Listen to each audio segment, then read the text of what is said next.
Assalamualaikum warahmatullahi wabarakatuh. Kembali lagi.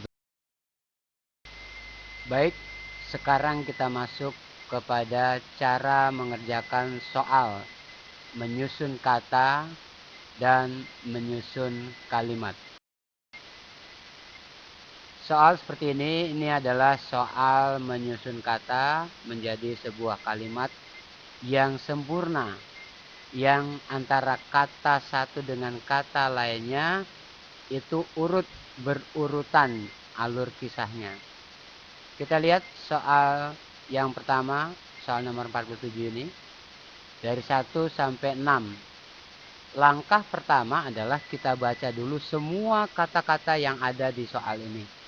Dengan harapan nanti kita dapat merasakan kurang lebih tentang apakah dia kalau sudah berwujud dalam satu kalimat yang utuh. Kita baca dari nomor 1. Request, marriage, your presence, the honor of, we, at our daughters. Nah, kita simpulkan. Setelah kita baca semua, kita simpulkan. Kita lihat nomor 5 ada kata we. Nomor 3 ada your presence. Nomor 1 ada request. Nomor 2 ada kata marriage.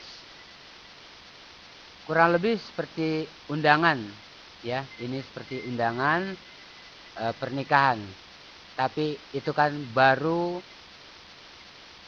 tebakan kita saja.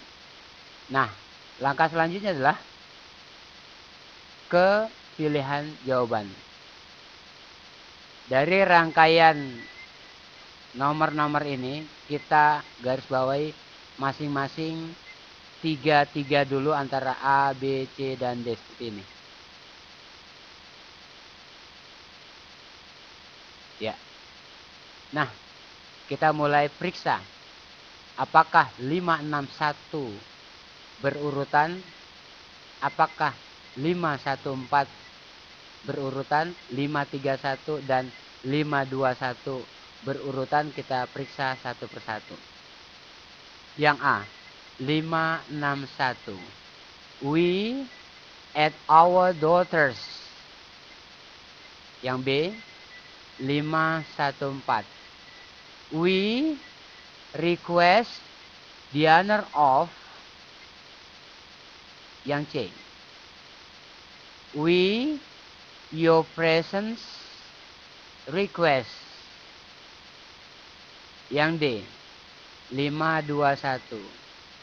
We marriage request. Dari A, B, C, dan D ini, mana yang tidak nyambung atau tidak urut kisahnya? Yang mana? Ya, yang A dengan yang C. Kita silang. Biasakan selalu memberi silang apabila sudah mengambil keputusan bahwa pilihan jawaban yang ini salah atau tidak nyambung atau tidak masuk di akal, langsung lakukan penyilangan. Sisanya tinggal 2, yaitu yang B dan yang D. Kalau sudah seperti ini, apalagi yang kita lakukan yaitu menggaris bawahi lagi 3 urutan, tapi yang bagian belakang-belakangnya seperti ini.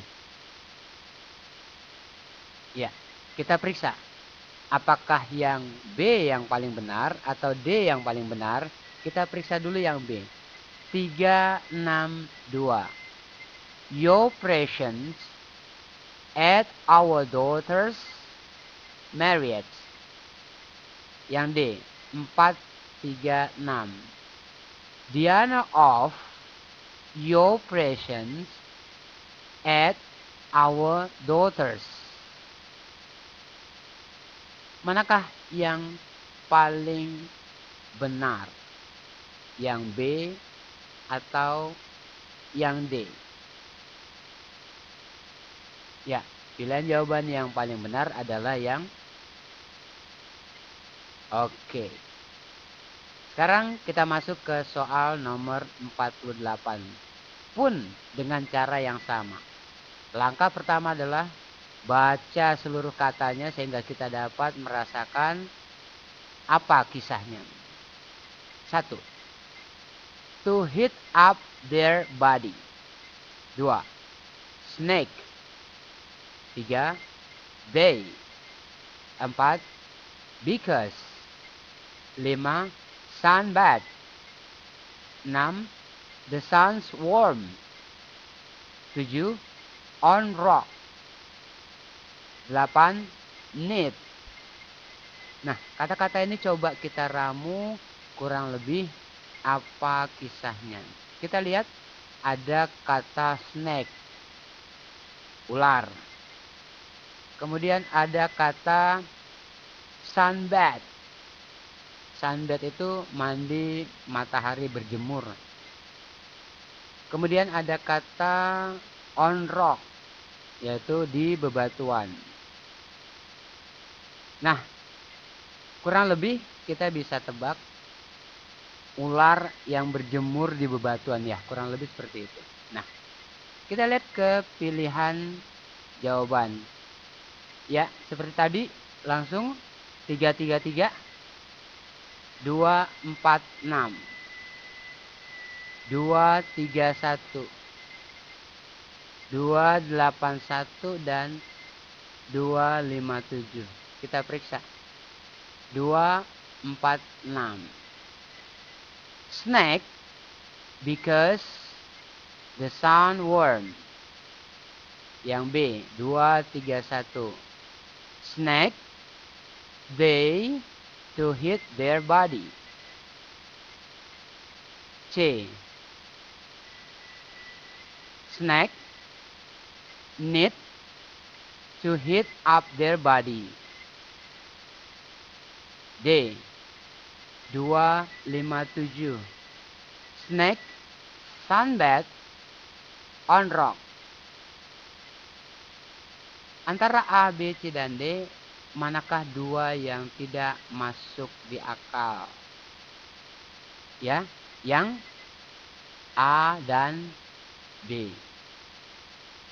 Nah, sekarang kalian tinggal pikirkan apakah yang C atau yang D yang paling benar, yaitu dengan menganalisa mana yang paling urut, apakah 657 atau 861. Ya, yang mana yang paling benar?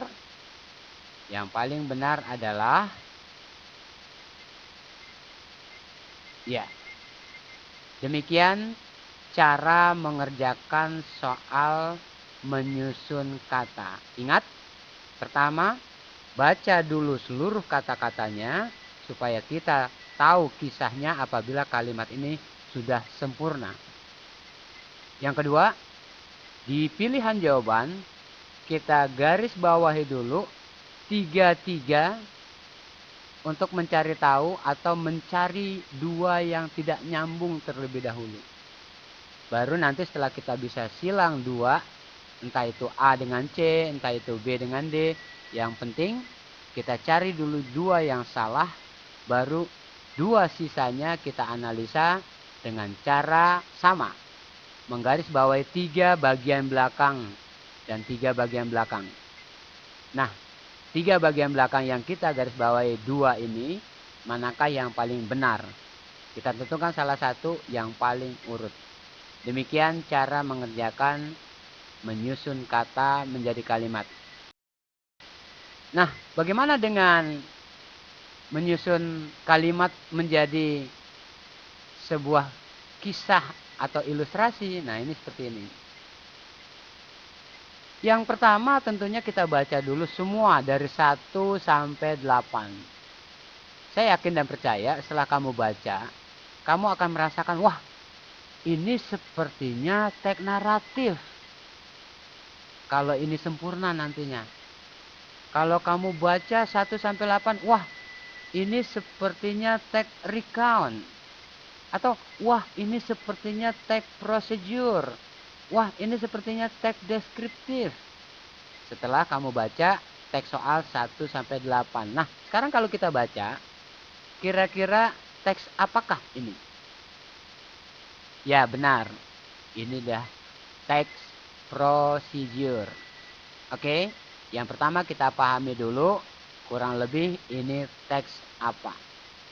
Nah, langkah-langkah mengerjakannya juga sama seperti tadi waktu mengerjakan menyusun kata. Kita garis bawahi dulu 3, 3, 3, 3 di depan. A, B, C, dan D. Nah, cari dua yang salah. Yang tidak nyambung di antara A, B, C, dan D yang kita garis bawahi 3, 3, 3, 3 tadi.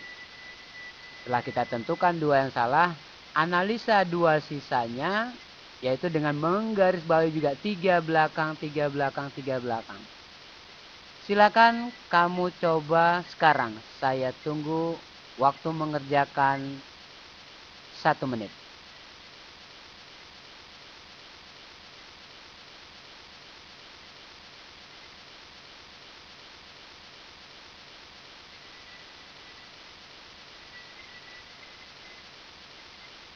Ya, yang mana jawaban yang paling benar? Iya, betul. Jawaban yang paling benar adalah yang B. Apa buktinya? Kita lihat susunan terakhir 4, 1, 7. Kita baca 4. Stick the paper on the back of the frame. Leave one side open. And then, nomor 7, insert photo. Kalau kita lihat ekor-ekor A, C, dan D, semuanya tidak layak atau tidak pantas atau tidak masuk di akal. Berakhir dengan 4, berakhir dengan 6. Coba kita lihat 4. Stick the paper on the back of the frame. Dia berbicara masih stick, masih tempel. Padahal ini kan sudah akhir proses. Kenapa dia masih bicara tempel? Juga 6. Cut a piece of paper into rectangle as big as the frame. Juga sama. Masih proses C dan D berakhir dengan 6. Maka B sudah dapat kita terima berakhir dengan memasukkan foto. Karena kisah di dalam teks ini adalah membuat frame foto. Demikian cara mengerjakan menyusun kata dan menyusun kalimat. Mudah-mudahan kalian terus mencoba sampai kalian betul-betul mahir dan siap untuk ujian. Demikian, Assalamualaikum warahmatullahi wabarakatuh.